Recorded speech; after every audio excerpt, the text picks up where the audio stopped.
Everyone, कैसे हैं आप सभी। आई होप आप सभी बहुत ही अच्छे होंगे। चलिए, आज का जो हमारा टॉपिक है वो है बैंकिंग ऑफ रोड।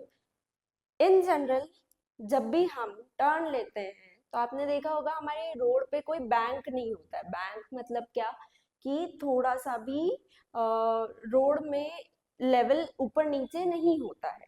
ठीक है, तो हम ये बैंकिंग ऑफ रोड क्यों पढ़ रहे हैं फिर? तो जब भी आप कहीं पहाड़ी इलाके में जाओगे, किसी माउंटेन वाली रोड पे आप ट्रेवल करोगे, तो आप ध्यान से देखिएगा वहाँ की जो टर्न लेने वाली रोड होती है उसमें थोड़ा सा बैंक कर दिया जाता है। अब वो बैंक क्यों किया जाता है? तो बैंक इसलिए किया जाता है क्योंकि अगर हम नॉर्मल रोड पे ट्रेवल कर रहे हैं, किस रोड पे? नॉर्मल, या हमको टर्न लेना है और हमने क्या किया है, हमने हमारी रोड को नॉर्मल रखा है। ठीक है, प्लेन रोड है, प्लेन। ठीक है, तो इस केस में जो हमारी मैक्सिमम वेलोसिटी है वो क्या हो जाएगी? म्यू आर जी, जहां पर म्यू का मतलब क्या है? Coefficient of friction. अब ये जो म्यू होता है ये बराबर होता है किसके? Friction force by reaction. इतना तो हम सभी जानते हैं। ठीक है, इसके बाद आर मतलब रेडियस। ये कर्व्ड रोड जो है इसकी रेडियस कितनी है? ठीक है, और जी मतलब एक्सेलरेशन ड्यू टू ग्रेविटी, बराबर। तो हम इसकी वैल्यू चाह कर भी बहुत ज्यादा बढ़ा नहीं पाएंगे, मतलब हमारी वेलोसिटी जो होगी वो एक टाइम पे आके रुक जाएगी। तो फिर ऐसा क्या किया जाए कि हम वेलोसिटी को और ज्यादा बढ़ा सके? ठीक है, तो और ज्यादा बढ़ाने के लिए ही हमने क्या किया है, यहाँ पर हमने बैंकिंग ऑफ रोड का कॉन्सेप्ट इंट्रोड्यूस किया है। तो आइए ध्यान से देखिए आप इस पर्टिकुलर डायग्राम को। मैं डायग्राम थोड़ा सा जी, ठीक है। तो यहाँ ध्यान से देखिए, ये हमारी रोड है। ठीक है, नॉर्मल सरफेस कैसी होती है रोड की? प्लेन। लेकिन हमने क्या किया है, उसका एक तरफ से लेवल ऊपर और एक तरफ से लेवल नीचे। तो हमने ऐसा मान लिया कि हमने इस रोड को लेवल किया है, हमने इस रोड को लेवल किया है थीटा पे। कितने पे? थीटा पे। ठीक है, अब अगर थीटा पे ये लेवल है और यहाँ कोई गाड़ी है, ये कोई गाड़ी है जो जा रही है, जो किधर जाएगी? इस डायरेक्शन में जाएगी। ठीक है, इतना तो हम सभी जानते हैं कि ऑब्जेक्ट का जो वेट होता है, जो mg होता है, वो किस तरफ लगता है? अर्थ की सरफेस की तरफ। और अर्थ की सरफेस किस तरफ है? अर्थ की सरफेस है यहाँ से इस तरफ।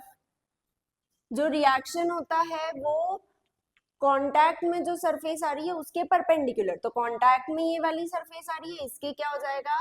परपेंडिकुलर हमारा रिएक्शन फोर्स। क्योंकि हमको दिख रहा है यहाँ पर सेंट्रीपिटल फोर्स भी लगेगा। ठीक है, तो सेंट्रीपिटल फोर्स किस तरफ लगेगा? तो सेंट्रीपिटल फोर्स पहली चीज, तो यहाँ पर जो रेडियस है वो रेडियस क्या हो जाएगी? यहाँ पर हम मान लेते हैं ये। ठीक है, सॉरी, हमारा जो सेंटर है वो यहाँ पर है। अब ये जो फ्रिक्शन है, फ्रिक्शन फोर्स किस तरफ लगेगा? फ्रिक्शन फोर्स की डायरेक्शन रहेगी ये वाली। ठीक है, फ्रिक्शन फोर्स लग गया इस तरफ। अब आप ध्यान से देख ही सकते हैं कि फ्रिक्शन की डायरेक्शन एकदम अलग है, रिएक्शन की डायरेक्शन एकदम अलग है, और mg की डायरेक्शन एकदम अलग है। अब इस केस में क्या करें? तो इस केस में हमको रिजोल्यूशन करना पड़ेगा वेक्टर का। देखा जाए तो ये तीनों ही कंपोनेंट्स क्या है? वेक्टर के कंपोनेंट्स है। अब अगर ये तीनों ही वेक्टर है तो इन तीनों में से किसको रिजोल्व करेंगे? लास्ट केस में हमने mg को रिजोल्व किया था, बट इस केस में हम mg को रिजोल्व नहीं करेंगे। इस केस में हम क्या करेंगे? इस केस में हम सबसे पहले फ्रिक्शन को रिजोल्व करेंगे। ध्यान से देखिए, ये थीटा है और यहीं पर क्या है? फ्रिक्शन फोर्स है। इस फ्रिक्शन के कितने कंपोनेंट बनेंगे? दो। पहला बनेगा परपेंडिकुलर या बेस, अभी हमको पता नहीं है कि परपेंडिकुलर कौन सा है, बेस कौन सा है। तो ये देखिए, ये पैरेलल है, ये पैरेलल है। ये अगर एंगल थीटा है तो ये भी कितना होगा? थीटा। इस हिसाब से यहाँ पर दो कंपोनेंट फ्रिक्शन के कौन से बन गए? एक बनेगा बेस कंपोनेंट और एक बनेगा परपेंडिकुलर कंपोनेंट। बेस कंपोनेंट बन गया क्या? F R cos theta. ये वाला एंगल क्या था? थीटा था। यहाँ क्या बनेगा? F R sine theta. ठीक है, तो यहाँ पर दो कंपोनेंट बन गए। ये आपको क्लियर है एफ आर कॉस थीटा कैसा बना? अब नेक्स्ट ये जो एफ आर कॉस थीटा है, हमने फ्रिक्शन को उसके दो कंपोनेंट में डिवाइड कर दिया है। ये किस तरफ है? ये सेंटर की तरफ है, मतलब ये क्या प्रोवाइड करेगा? Centripetal force. इसकी वजह से क्या बनेगा? Centripetal force. चलिए नेक्स्ट, अब हम बात करते हैं किसकी? रिएक्शन। रिएक्शन भी देखिए, तो रिएक्शन भी क्या है? रिएक्शन यहाँ ध्यान से देखिए, अब जो रिएक्शन है, रिएक्शन क्या है? रिएक्शन इस तरफ है, ठीक है। इस रिएक्शन के भी दो कंपोनेंट बनेंगे, एक अगेन बनेगा कोई परपेंडिकुलर या फिर कोई सा वाला बनेगा, जो बनेगा क्या? बेस। अब हमको नहीं पता है कौन सा। ये पूरा एंगल कितना है? 90। ये पूरा कितना था? 90। ये थीटा है, तो ये क्या होगा? 90 माइनस थीटा। अगर ये 90 माइनस थीटा है तो ऑटोमेटिकली ये क्या बन जाएगा? थीटा, ठीक है। तो हमने कॉमन देख के निकाल लिया है कि इसका कौन सा कंपोनेंट बेस होगा और कितना, कौन सा परपेंडिकुलर। तो यहाँ पर दो कंपोनेंट फिर से बनेंगे। उस केस में ये वाला एंगल क्या हो जाएगा? थीटा। अब यहाँ पर ये क्या बन गया? आर साइन थीटा, और ये क्या बन गया? आर कॉस थीटा, ठीक है। तो हमने देख लिया। अब सेंटर की तरफ कौन से दो फोर्स लग रहे हैं? एफ आर कॉस थीटा, और दूसरा कौन सा लग रहा है? F R sine theta. R cos theta को बैलेंस कौन कर रहा है? एफ आर साइन थीटा, मतलब फ्रिक्शन का कंपोनेंट, और एम जी, ठीक है। आई होप डायग्राम आप सभी को क्लियर होगा। तो आप सभी ने डायग्राम देख लिया, ठीक है। हमको वैल्यू किसकी फाइंड करनी है? हमको वैल्यू फाइंड करनी है आर की, ठीक है। किसकी फाइंड करनी है? आर, मतलब क्या? रिएक्शन फोर्स की वैल्यू फाइंड करनी है। इस केस में हम क्या करेंगे? यहाँ ध्यान से अगर आप देखेंगे डायग्राम में, तो आर कॉस थीटा है, इसको बैलेंस कौन कर रहा है? फ्रिक्शन का परपेंडिकुलर कंपोनेंट, मतलब फ्रिक्शन साइन थीटा, और एम जी, ठीक है। तो यहाँ क्या हो जाएगा? आर कॉस थीटा बराबर हो जाएगा किसके? एफ आर साइन थीटा, मतलब friction plus M G, right. अब यहाँ पर हमको आर की वैल्यू नहीं पता है, बट अभी मैंने थोड़ी देर पहले आपको बताया था कि फ्रिक्शन जो है वो किसके बराबर होता है? म्यू आर के बराबर होता है। तो ये हो जाएगा mu R sine theta plus M G. यहाँ हम साइड में लिख देते हैं फ्रिक्शन इज इक्वल्स टू क्या है? Mu R. हमको वैल्यू किसकी फाइंड करनी? Mu R. तो ये प्लस में है, इधर आ जाएगा माइनस में। R cos theta minus mu R sine theta is equals to क्या हो जाएगा? M G. आर कॉमन लिया, आर कॉमन लेंगे तो क्या बनेगा? Cos theta minus mu sine theta. ये मल्टीप्लीकेशन में है, आरएचएस में जाएगा तो डिवाइड में हो जाएगा। ये हमारे पास किसकी वैल्यू आ गई? आर की वैल्यू आ गई। इसको हम मान लेते हैं इक्वेशन नंबर फर्स्ट। क्योंकि अगर सेंट्रिपिटल फोर्स की वैल्यू ज्यादा हुई तो गाड़ी तो सेंटर की तरफ चली जाएगी, मतलब बैलेंसिंग नहीं होगी। इस वजह से सेंट्रिपिटल फोर्स बैलेंस कौन कौन करेगा? फ्रिक्शन का बेस कंपोनेंट और रिएक्शन का परपेंडिकुलर कंपोनेंट। मतलब क्या?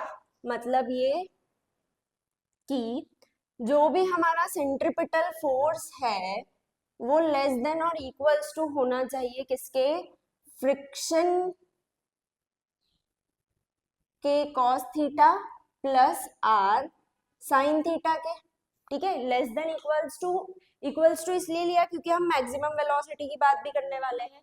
तो इससे इन दोनों से ज्यादा वैल्यू तो नहीं हो सकती, इसीलिए इज इक्वल्स टू का साइन है। और सेंट्रिपिटल फोर्स अगर हमने ज्यादा कर दिया तो गाड़ी गिर जाएगी, ठीक है। तो इसलिए अब सेंट्रिपिटल फोर्स क्या होता है? सेंट्रिपिटल फोर्स होता है M V square by R. क्या होता है?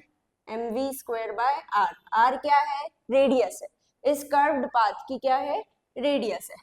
ये लेस देन इक्वल्स टू होना चाहिए। एफ आर क्या होगा? एफ आर हो जाएगा म्यू आर कॉस थीटा। अभी हमने बोला कि आर एफ आर क्या होता है? म्यू आर के बराबर होता है। यहाँ क्या आ जाएगा? R sine theta. यहाँ से कॉमन निकल जाएगा आर, क्या बचेगा? Mu cos theta plus sine theta, right. और यहाँ क्या चल रहा है? M V square by R. अभी हमने आर की वैल्यू निकाली, आर की वैल्यू हमारे पास है, हम यूज कर लेते हैं equation first. Using equation first, तो यहाँ क्या हो जाएगा? M V square by R is less than equals to M G by cos theta minus mu sine theta, right. और यहाँ क्या चल रहा है? Mu cos theta plus sine theta. m से m कैंसिल हो जाएगा। अब आपको एक चीज ध्यान रखनी है कि हमको इस पूरी इक्वेशन में cos थीटा को मल्टीप्लाई भी करना है और cos थीटा को डिवाइड भी करना है, ठीक है। अगर हम मल्टीप्लाई और डिवाइड साथ में करते हैं तो मैथमेटिक्स हमको अलाउ करता है, ठीक है, तो हम कर सकते हैं। इसीलिए हम क्या करेंगे, multiplying and dividing RHS by cos theta से RHS को मल्टीप्लाई भी कर देंगे और डिवाइड भी कर देंगे, ठीक है। v स्क्वायर बाय r चल रहा है, क्या हो जाएगा, g बाहर आ गया, mu cos theta by cos theta plus sine theta by cos theta होगा पूरे से डिवाइड, पर हम पहले ही सेग्रीगेट कर देते हैं कि ये दोनों के अलग अलग डिनोमिनेटर है। यहाँ नीचे भी क्या हो जाएगा, cos theta by cos theta minus mu sine theta by cos theta. अब हम कॉमन मिस्टेक क्या करते हैं, मल्टीप्लाई किया और हम वापस से क्या करते हैं, कॉमन लेके cos थीटा से cos थीटा कैंसिल कर देते हैं, पर वो नहीं करना है। हमने ये इसीलिए किया है ताकि हमको दो अलग अलग एंगल्स के साथ, मतलब दो अलग अलग ट्रिग्नोमेट्रिक फंक्शंस को सॉल्व ना करना पड़े, ठीक है। cos थीटा से cos theta cancel, cos theta से cos theta cancel, sin theta by cos theta क्या होता है, tan थीटा। तो यहाँ क्या हो जाएगा, v स्क्वायर, ये r इधर डिवाइड में उधर जाएगा तो मल्टीप्लाई में, यहाँ क्या बचेगा, g चल रहा है, mu plus tan theta, right, sine by cos होता है tan, और डिवाइड में आ जाएगा क्या, 1 माइनस म्यू tan थीटा। यहां से स्क्वायर हटेगा तो उधर क्या आ जाएगा, रूट, तो यहाँ पर v की वैल्यू क्या आ जाएगी, under root R G mu plus tan theta by 1 minus mu tan theta. तो यहां से हमारे पास क्या आ गई है, एक वेलोसिटी आ गई है, ठीक है। मतलब अगर बैंक्ड रोड पे हम ट्रेवल करेंगे तो उस केस में हमारी क्या वेलोसिटी रहेगी, वो हमको पता चल गई है। अब इस केस में हम क्या करना चाहते हैं, अब हमको क्या फाइंड करनी है, मैक्सिमम वेलोसिटी, मतलब क्या, ऑप्टिमम स्पीड। अब ऑप्टिमम स्पीड की बात करते हैं, ऑप्टिमम स्पीड, ऑप्टिमम स्पीड मतलब क्या, अगर हम कोफिशिएंट ऑफ फ्रिक्शन को 0 कर दे, मतलब क्या, जो जिस भी सरफेस पे हम ट्रेवल कर रहे हैं उस पे फ्रिक्शन क्या है, 0, कोई फ्रिक्शन एक्ट ही नहीं कर रहा है, तो उस केस में क्या हम ट्रेवल कर पाएंगे, क्या सेंट्रीपिटल फोर्स हमको सेंटर की तरफ खींच तो नहीं लेगा, ये हम फाइंड करने की कोशिश कर रहे हैं, ठीक है। तो ऑप्टिमम स्पीड में हम म्यू को क्या करने वाले हैं, 0, तो ऑप्टिमम स्पीड होती क्या है, मैक्सिमम वेलोसिटी, और मैक्सिमम में हम क्या लगा देते हैं, इज इक्वल्स टू का साइन। फॉर्मूला क्या है, are G mu plus tan theta by 1 minus mu tan theta, right. तो यहाँ पर म्यू जहां पर भी है वहां क्या आ जाएगा, 0, तो क्या बचेगा, R G 0 plus tan theta by 1 minus 0 into tan theta, तो 0 ही हो जाएगा, यहाँ पर 1 माइनस 0 1, मतलब अल्टीमेटली हमारे पास मैक्सिमम स्पीड का फॉर्मूला क्या बचा, R G tan theta, right. तो हमने क्या किया, हमने थोड़ा सा रोड पे बैंक किया, जिस वजह से हम हमारी वेलोसिटी को और क्या कर पा रहे हैं, इंक्रीज कर पा रहे हैं। ये जो टॉपिक है ये स्कूल में कहीं ज्यादा पूछा जाता है, तो आई होप आप सभी को ये टॉपिक जो है वो क्लियर होगा, आपको ये डेरिवेशन वाली मेथड जो है वो इजी लगी होगी, डायग्राम का एक्सप्लेनेशन इजी लगा होगा।